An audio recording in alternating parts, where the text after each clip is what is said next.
Bismillahirrahmanirrahim. Assalamualaikum warahmatullahi wabarakatuh. Kita akan membahas pembahasan mengenai pemilihan bentuk usaha. Setelah sebelumnya mengerjakan soal pretest, kita akan masuk ke materi mengenai pemilihan bentuk usaha. Kita awali dari pengertian pemilihan bentuk usaha. Pemilihan bentuk usaha terdiri dari 3 suku kata: pemilihan, bentuk, dan usaha. Di sini saya jelaskan arti dari pemilihan yang merupakan kata kerja. Yang namanya pemilihan itu wajib memiliki 2 alternatif. Seperti contoh, ya atau tidak.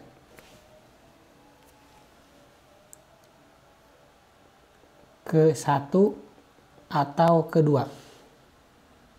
Jadi ada 2 pilihan. Pilihan diterima atau ditolak. Pilihan ya atau tidak. Dan seterusnya. Kemudian kita masuk pemilihan yang ada di perencanaan pajak. Dalam hal perencanaan pajak, pemilihan itu adalah pemilihan yang dilakukan oleh kita sebagai wajib pajak. Kenapa dilakukan pemilihan? Jawabannya adalah karena ada beberapa alternatif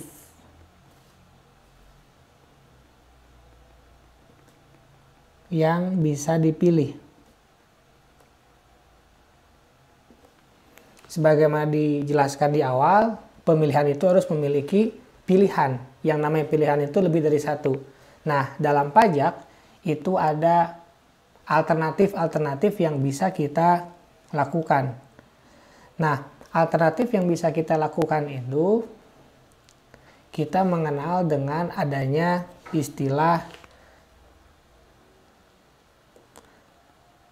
tax evasion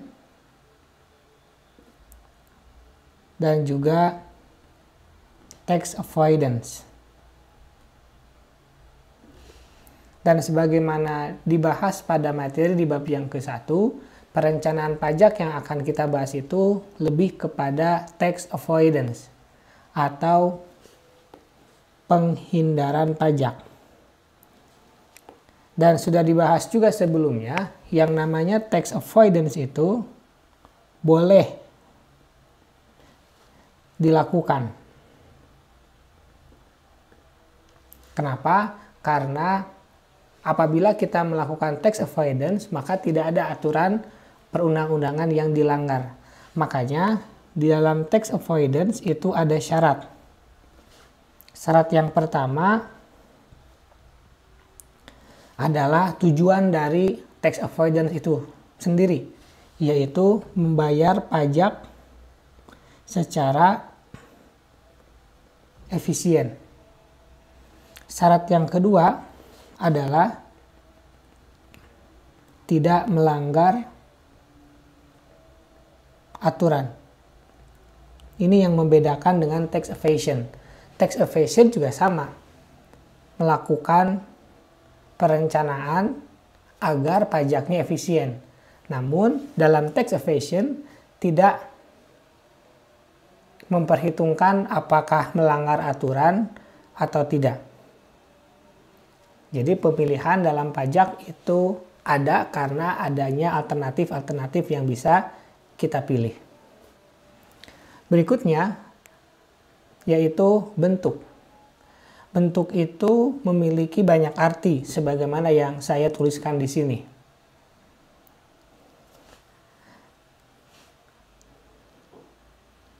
Apabila kita masukkan ke pembahasan kita, yang dimaksud dengan bentuk itu adalah sistem atau susunan.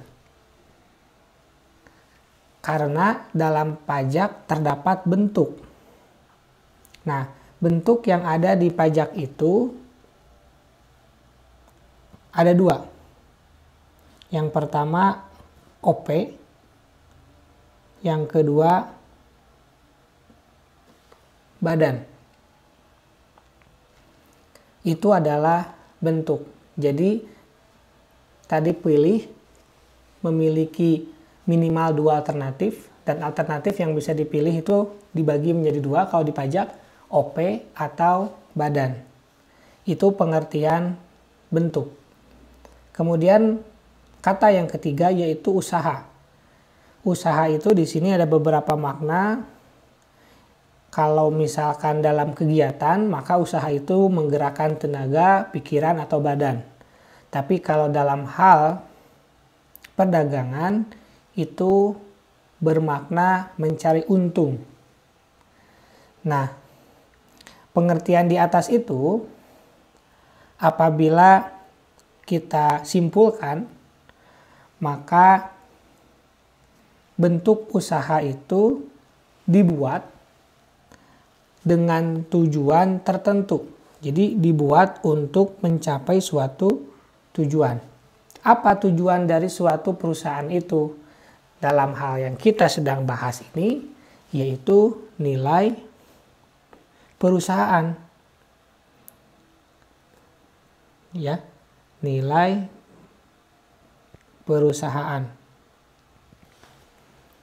Jadi usaha itu dibentuk karena adanya tujuan yang ingin dicapai, yaitu nilai perusahaan.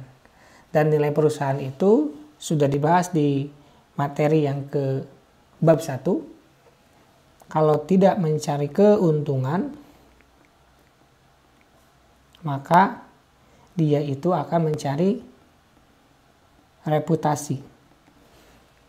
Kita sudah bahas kalau keuntungan itu yang profit oriented, kalau misalkan untuk yang reputasi itu yang non profit oriented. Jadi dalam pemilihan bentuk usaha dilakukan karena adanya alternatif minimal dua. Alternatif yang ada di pajak itu kemungkinannya dua. Kalau tidak menjadi orang pribadi, dia akan menjadi badan.